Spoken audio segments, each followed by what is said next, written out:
କହିଲ ତାर कर्म विपरीत कल ये गला ईश्वर सूक्ष्म तुम स्थूल को पूजा कल ईश्वर चेतन तुम जड़ को पूजा कर ज्ञान कौट पाइच कौ गीतार भागवत प्रमाण देख तो मन को मन कहीं बाटे चलुच ना भल लगुच ना कौन केमती कर्मर फल अच्छी ना ना फल अच्छी जे पाप करू पुण्य करू तार फल अच्छी भोगवाक पड़ो ता फल कथा कही गीतार कह जानती देव प्रदान देवा जे पत्थर पूजा करो से पत्थर हम कहीं जानिलानी ईश्वर सृष्टि रे जी जहा सया कहबार नाम है सत्य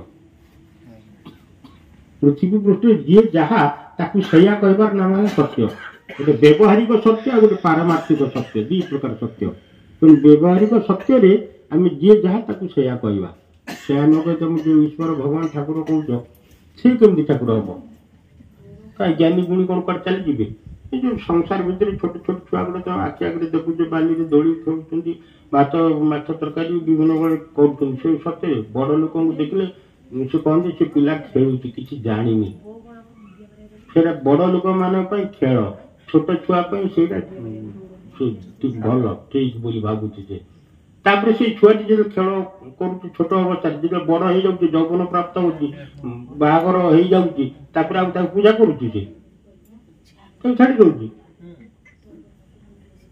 सेमती तुम मनीष होदी तुम कहीं जापार ईश्वर भगवान कौटी आम किए आम कौन आत्मा कौन आम बचुचु कमी मरी जाऊँ कि चिंता कर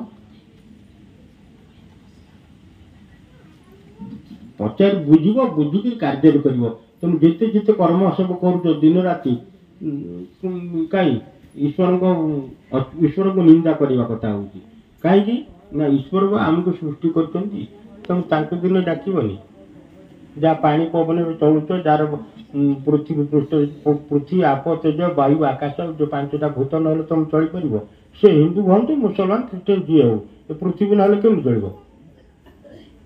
पानी पवन आकाश अग्नि सूर्य ये चल पार पठाण लोक आ गए सूर्य कर तुम हिंदू वाला गोटे सूर्य कर तो गोटे सूर्य समस्त चलुच गोटे चंद्र ये जहाँ जहाँ हो सब चलुच आ भगवान ईश्वर कला बेलू तुम मन को मन कौन ठाकुर को बाछी दौच साधारण दुकान को गले बाछिक आनुच ना ना कि पचा आंब कि पचा आलू थी कि पचा कौन थी बाछिक आनुच लुगा दुकान को गले लुगा को बाछिक भल देखिक आनुच कौटी चुरी जाइए फाटी जाइए देखिक आनुच अच्छा भगवान फगवान डाकिला बेलू बाछिक तो धरन आम कहे मो मन जहाँ गोटे कि बेल गच पूज कि कौटी चौटा को पानी देव कि कौटी से मंदिर मुझे पूजा कर जोटा तुम कर से ठीक बोली कौच आउ टे आगू जावा कि गीता भागवत पढ़ा से कथा भावुन कहीं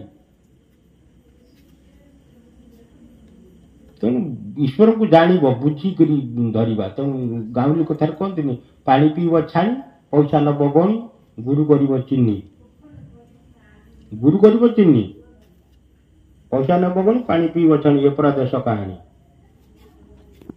तो प्रभु ईश्वर को डाकिला बेलू कहे ना मोर तो ये पूजा कर आसुची तेणु ईश्वर कि दयामय न डाकिले खाया पीवा दौरान तुम बिल वर्षा हो समस्त बिल सामान खरा हो वर्षा हो ईश्वर क्या ईश्वर दयार सागर बा तुम जिते भूल कले भी से क्षमा दौरान न जानिले मत से क्षमा दौरान तुम खाଇବା पीवा पानी पवन सब दौरान तुम देह खराब हेल्ले नितांत आवश्यक हेल्ले तुम बस स्टाण्ड को गले खाद्य नहीं जाऊच कि पानी बोतलटा नहीं जाऊच ये जो ऑक्सीजन नौच तुम तैयारी कर बंचीच किए तैयारी से हिंदू हो मुसलमान किसी जी हो जो ऑक्सीजन नौच सारा जीवन जन्म हेल्ले पैसा दीच कि तैयारी कर जार खाइब पीब ताकू किसी मानबनी जानबनी तुम कौन गोटे पथर पथर काठटा फटटा थी पूजा कर ऑक्सीजन को पृथ्वी किए तैयारी कर पानी पवन आकाश अग्नि सूर्य किए तैयारी कर कृष्ण राम हनुमान दुर्गा किए तैयारी कर राम जो जन्म है पृथ्वी थिला किए करथिला तम बंचिबा बढ़िया भितर रामंकर कौन अवदान कृष्णंकर कौन अवदान अच्छी तुम कहीं ठाकुर कह डाक जी तुमको बंची बढ़ी खावा पिलाटे छोट पिलाटे जन्म है कौन खाइबा मातृस्तन जी क्षीर रखी आग खाद्य तैयारी कले शरीर तैयारी कले आग खाद्य मातृस्तन क्षीर रखिले छोट पिला जन्म है कौन खाइब भात डाली तुम दयामय मंगलमय से जहाँ करती प्राणीर मंगल करती तुम मातृस्तन क्षीर रखिले पिलाटी जन्म है छाए क्षीर बाहर बड़ हेल्ले कौन खाइब मुग डाली जो भात तरकारी पनीपरिया विभिन्न खाद्य किए करती कहीं दिन तो डाकुन आम बंचवा बढ़िबारे रामकर अवदान कौन अच्छी कृष्णकर कौन अच्छी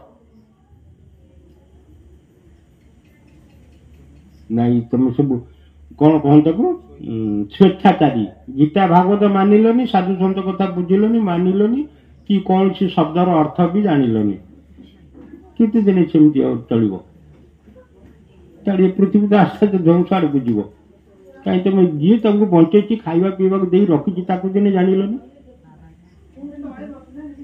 तुम तो निजे मनुष्य व्यक्ति हिसाब से आम पृथ्वी पृष्ठ कहीं क्या सहित मिसेबे जी जमीटा सी सेमता क्या सहित कहीं मिसेबे स्वतंत्र भाव में प्रभु आमको तैयारी कर टीप चिन्ह गुड़ा दिया समस्त अलग अलग तेणु ईश्वर एत दयामय देख कि प्रकार विचित्र सृष्टि पृथ्वी पृष्ठ एत लोक समस्ते अलग कहीं क्या सहित मिसेबे तेणु ईश्वर को सम्बन्ध कहीं जानून भगवान के ईश्वर के हमको बंचे के रखी किए रात बेले रामादाम श्यामा से दुर्गा से बाट मंगला से जो अमुक बाबा से सारथी बाबा से जो हरे कृष्ण बाबा केते प्रकार सब ठाकुर बाहर ये गुड़ा सब कौन कि तुम कही कि कौ गीतार भागवत अच्छी सेमती तो किसी ना प्रमाणित कौन देख काट तुम किसी तो जुक्ति ना नैसा तर्क ना मतेरापणा तर्क द्वारा किसी जिनिस को स्थिर करा जाए ना तेणु शास्त्र आवश्यक पड़े तुम तुम गोटे केस लगी तुम वकिल पाखक जाऊँ वकिल से ज्ञान जानी से लड़ाई कर तुम जान तेणु साधु सन्यासी पाखक गले आम सब शास्त्र पढ़ु बही पढ़ु अनुभव करूँ साधन करूँ से विषय अवगाही रही तुम पचार जो लोग जानी पचार ना तुमको रोग होती तुम डाक्तर को देव कहीं से बड़े मिस्त्री को दे जाऊन कहीं बड़े मिस्त्री से विषय जाने से घर करवा तौर जानी कि काठ कम जानी तेणु तुम डाक्तर पाखक जाऊँ डाक्तर से विषय बही पढ़ी पाठ पढ़ी परीक्षा दे पास कर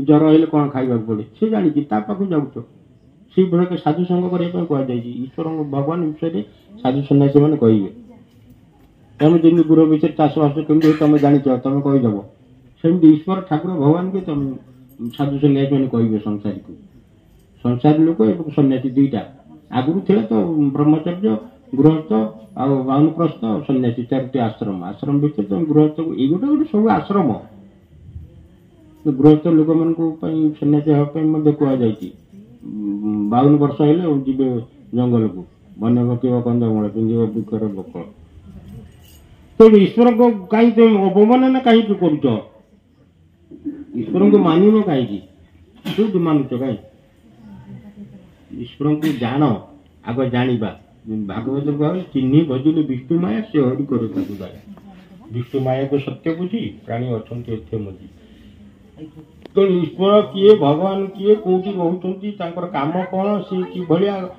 गुण कर्म स्वभाव कौन ताकू आम धारण कले ईश्वर आमको भल पाइबे मु जो भाया मो गुण जी धारण कर मुझे भल पाइबी मो कर्म गुण स्वभाव अलग थी मोर विपरीत जी कर भल पाइबी तेणु ईश्वर दयामय मंगलमय शांति तेणु समस्त जीव को शांति भाव में चाहिए समस्त को दया कर हिंसा क्रोध काम करना ईश्वर से भाया तेणु तुमको ईश्वर भल पाइबे बुझेगा आ कौन कह कौन बुझल कौन ये कौन कह अशोक कौन कह कौन बुझल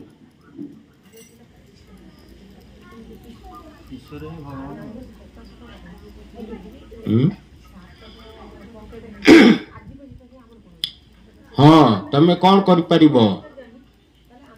आमर श्रवण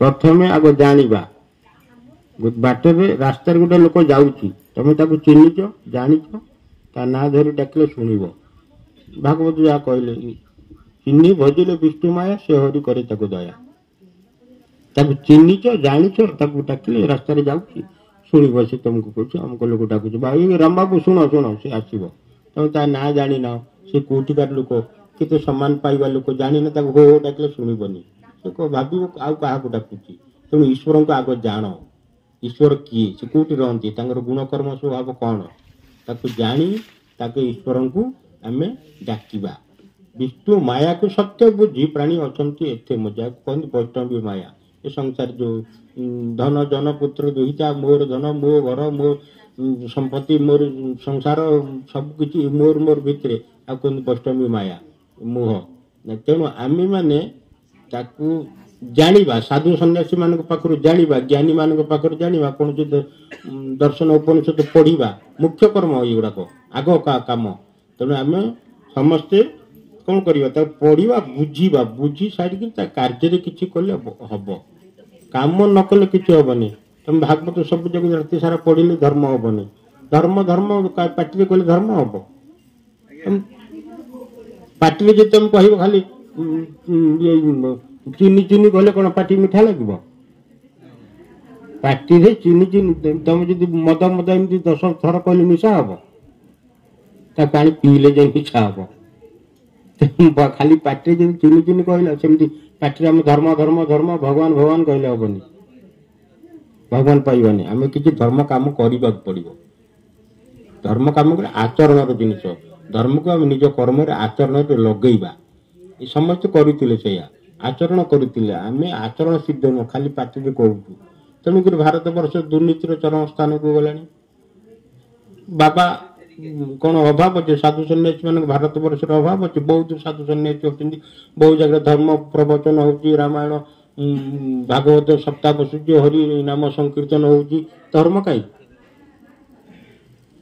तेणु सतरे कहीं बुझी ना धर्म को कार्य कहूना धर्म आचरण जिन धर्म कम करवा तेणु महाभारत गोटे कथा ना जो गुरु हेले 100 भाई ये हेले 5 भाई ये 105 पिला पाठ पढ़ुं गुरु जनकर कहले क्रोधंग माँ कुरु जिते पिला समस्त कहले युधिष्ठिर कहले ना क्रोधंग माँ कुरु माने क्रोध कर ना सब पिला कहले तेणु गोटे दिन गला द्वितीय दिन पचारे क्रोधंग माँ कुरु युधिष्ठिर कहले तापर दिन से 5 दिन गला गुरु बहुत विरक्त हो बड़ पिला समस्त वयस्क सब बड़ पिला है कि युधिष्ठिर कहले तुम जब न कह पिला मैंने कमी पाठ पढ़े आग को जावा कमी क्रोधंग माँ कुरु युधिष्ठिर कहून 5 दिन पर जाए कहले क्रोधंग माँ कुरु से गुरु पचारे एत दिन है कहीं कहून कहले आज्ञा मुझे जो कहते से मुझे क्रोध करुली तेणु क्रोध छाड़ा 5 दिन लगिला तेणु क्रोध छाड़ा पर कहले क्रोधंग माँ कुरु तेणु अन्य पिला सब पाठी कहले क्रोधंग माँ कुरु कि आचरण करना ये आचरण सिद्ध युधिष्ठिर काम लगेले गुरु जो दिन कहले क्रोधंग माँ कुरु क्रोध करुले से तेणु क्रोध करना बोले कहबेनि तेणु क्रोध छाड़े 5 दिन पर कहले क्रोधंग माँ कुरु तेणु गुरु कुंडे पकड़े ये भाया छात्र सी मैं कार्य परिणत करुले क्रोध करवा ना क्या हिंसा करवा ना हिंसार आचरण करुले से निजे पार्टी कहून तेणु आम मैंने सब पार्टी कहूचे धर्म प्रवचन कर गीता भागवत कहूँ कि आचरण कहीं कहूना तेणु भारत वर्ष आम दुर्नीतिर चरम स्थान को गला आग हाँ ये है कथा तेणु तुम कौन कर भागवत कथा मान टे शुण तेणु भागवत जहाँ कहुई प्रभात दिगे स्नान करी हृदय गायत्री सुमरी गुरु पादे 7 बार जत्न कर नमस्कार गुरु अनादि अव्यक्त जो 56 कोटि गुरु सु मुख्य सार कथा समस्त जीव जगत को जी धारण पालन करुँच धरी रखुच्च पालन करमको खाइबा दौरान पंचभूत को सृष्टि कर द्वारा आम धारित पालित हो तेणु से परमात्मा परम ब्रह्म ତାଙ୍କ ପାଖରେ ଟିକେ ଶରଣ ପଶିବା ବା କୃତଜ୍ଞତା ଜ୍ଞାପନ କରିବା। ସେ ଏତେ ଗୁଡ଼ା ଜିନିଷ ଦେଇଛନ୍ତି, ତାଙ୍କ ଦ୍ୱାରା ଆମେ ଚଳୁଛେ। ପାଣି, ପବନ, ପୃଥିବୀ, ପଞ୍ଚଭୂତ, ନହେଲେ ଆମେ ଚଳିପାରିବା ନାହିଁ। ତେଣୁ ଏ ପୃଥିବୀକୁ ଯିଏ ତିଆରି କରିଛନ୍ତି, ଜୀବଜଗତକୁ ତିଆରି କରିଛନ୍ତି, ସେଇ ପ୍ରଭୁଙ୍କୁ ପାଖରେ ଟିକେ ଶରଣ ପଶିବା। ଶରଣ କିଛି ଦରକାର ନାହିଁ, ଫୁଲ ଚନ୍ଦନ କିମ୍ବା ଭୋଗରାଗ ଏଗୁଡ଼ା ସବୁ ଆବଶ୍ୟକ ନାହିଁ। ପ୍ରଭୁଙ୍କ ପାଖରେ ଟିକେ ଶରଣ ପଶିବା, କୃତଜ୍ଞତା ଜ୍ଞାପନ କରିବା। ହେ ପ୍ରଭୁ, ଆପଣଙ୍କ ଦୟାରେ ମୁଁ ବଞ୍ଚୁଛି, ଏଇ ପାଣି ପବନ ଆପଣଙ୍କ ପାଣି ପବନରୁ ଚଳୁଛି, ତେଣୁ ଆପଣଙ୍କ ପାଖରେ ଟିକେ ଶରଣ କରୁଛି। ଶରଣ ପଶିବା, ଶରଣ ଯୋଗ ଶ୍ରେଷ୍ଠ। ସବୁଠାରୁ ଶରଣ ଯୋଗ ପ୍ରଭୁଙ୍କ ପାଖରେ କୃତଜ୍ଞତା ଜ୍ଞାପନ କରିବା। କିଏ ପ୍ରଭୁ? ନା ଯିଏ ସମସ୍ତଙ୍କୁ ଧାରଣ ପାଳନ କରିଛନ୍ତି, ସେ ହେଲେ ଧର୍ମ। ସମସ୍ତଙ୍କୁ ଧରି ରଖିଛନ୍ତି, ତାଙ୍କୁ କହନ୍ତି ଧର୍ମ। ହଁ ହଁ, ତମେ କ'ଣ କହୁଥିଲ? ଖାଇବା ପିଇବାକୁ ଦଉଛ, ଠାକୁରଙ୍କୁ ଭୋଗ ଲଗାଉଛ, କ'ଣ କହିଲ? ହଁ, ସେ ତ ଗଲାନି। ତମ ନା ଆଉ କ'ଣ ଅଛି? ତେଣୁ ପ୍ରଭୁଙ୍କ ପାଖରେ କେବଳ ଶରଣ ପଶିବ। ବୁଝିଗଲା? କେତେବେଳେ ଶରଣ ପଶିବା ଟାଇମ୍ ସମୟ ଅଛି? କେତେବେଳେ ଶରଣ କରିବ? ଦିନ ଯାଉଛି, ରାତି ଆସୁଛି, ରାତି ଯାଉଛି, ଦିନ ଆସୁଛି, ଦୁଇଟା ସନ୍ଧି ସମୟ। ଆଉ କହନ୍ତି ସନ୍ଧ୍ୟା। ସନ୍ଧ୍ୟା, ଦିନ ଚାଲିଗଲା, ସନ୍ଧ୍ୟା ରାତି ଆସୁଛି, ସନ୍ଧି ସମୟ। ସନ୍ଧି ସମୟ ପ୍ରଭୁଙ୍କୁ ଉପାସନା କରିବ, ପ୍ରଭୁଙ୍କ ପାଖରେ ଶରଣ ପଶିବ, କୃତଜ୍ଞତା ଜ୍ଞାପନ। ହେ ପ୍ରଭୁ, ଆପଣଙ୍କ ଦୟାରୁ ଏ ସଂସାରରେ ମୁଁ ଚଳୁଛି, ଖାଉଛି, ପିଉଛି, ବୁଲୁଛି, ତେଣୁ ଆପଣ ଦୟାମୟ, ମଙ୍ଗଳମୟ, ଆପଣଙ୍କ ପାଖରେ ଶରଣ। ସେମିତି ରାତି ଯାଉଛି, ଦିନ ଆସୁଛି, ସନ୍ଧି ସମୟ। ତାକୁ କହନ୍ତି ବ୍ରହ୍ମ ମୁହୂର୍ତ୍ତ ସମୟ।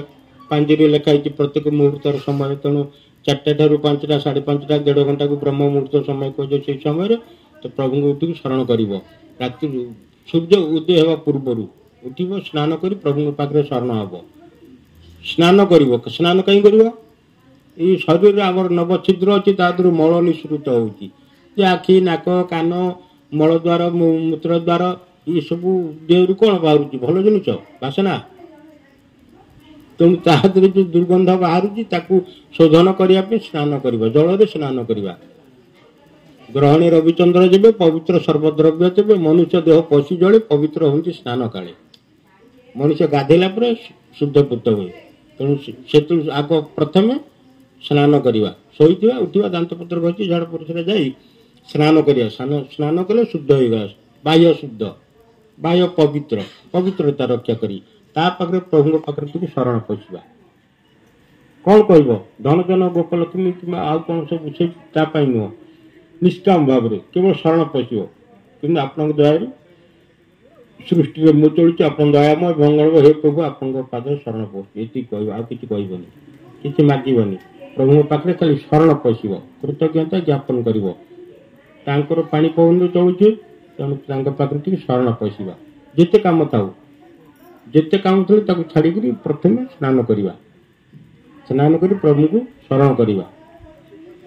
ଶରଣ କରି ତାପରେ କୋଉଠିକି? ନିଜ କାମକୁ ଯିବା। ଘର ଭିତରେ ଶରଣ ନୁହଁ। ଯୋଉଠି ଚନ୍ଦ୍ର, ସୂର୍ଯ୍ୟ, ଗ୍ରହ, ନକ୍ଷତ୍ର, ବାୟୁବର୍ଣ୍ଣ ଅଛନ୍ତି, 10 ଦିଗପାଳ ଅଛନ୍ତି, ତାଙ୍କୁ ସାକ୍ଷୀ ରଖିକି ପଦାରେ ଶରଣ କରିବ। ଶୂନ୍ୟ, ଶୂନ୍ୟ ଆକାଶ ତଳେ, ଶୂନ୍ୟ ଯୋଉଟା ତାଙ୍କ ବିରାଟ ରୂପ।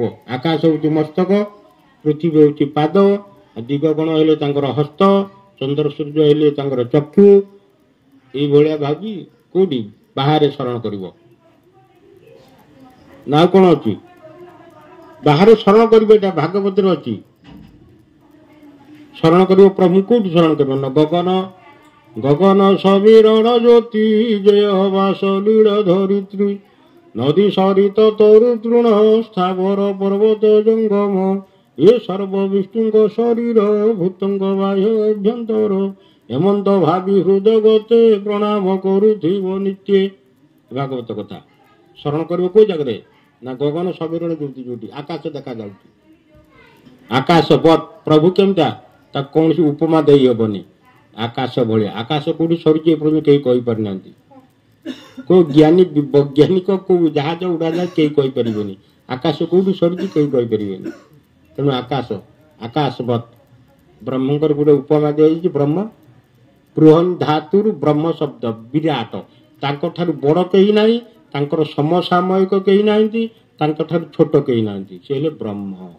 व्याकरण अर्थ रे तेणु आकाश भलिया तेणु आकाश को चाहिए आकाश को चाह मनरे भाड़ होई आकाश को चाहिए प्रभु को शरण कर भागवत कथा जिते कथा महिमा धर्म सब रही नीति नियम आचार व्यवहार जहाँ चक्षुरे देखुच दर्शन करुच प्रत्यक्ष तेणु सी सब कथा गुड़ा भागवत अच्छी तेणु भागवत जहाँ नीति नियम ताको महिमा धर्म पालन करा जाए आउ कहीं करती खाली पार्टी पढ़ती आउ कहीं बुझती कार्य करती ना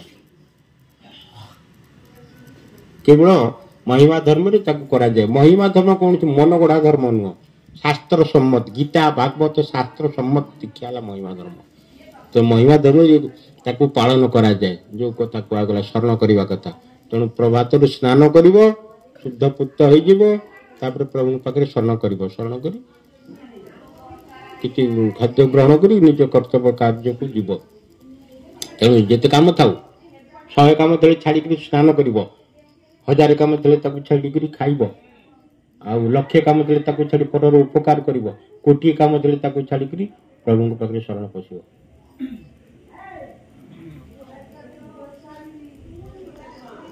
जदि यही भिडियोटी आपको भल लगुच ब्रह्मतत्व यूट्यूब चैनल को लाइक शेयर और सब्सक्राइब करूँ।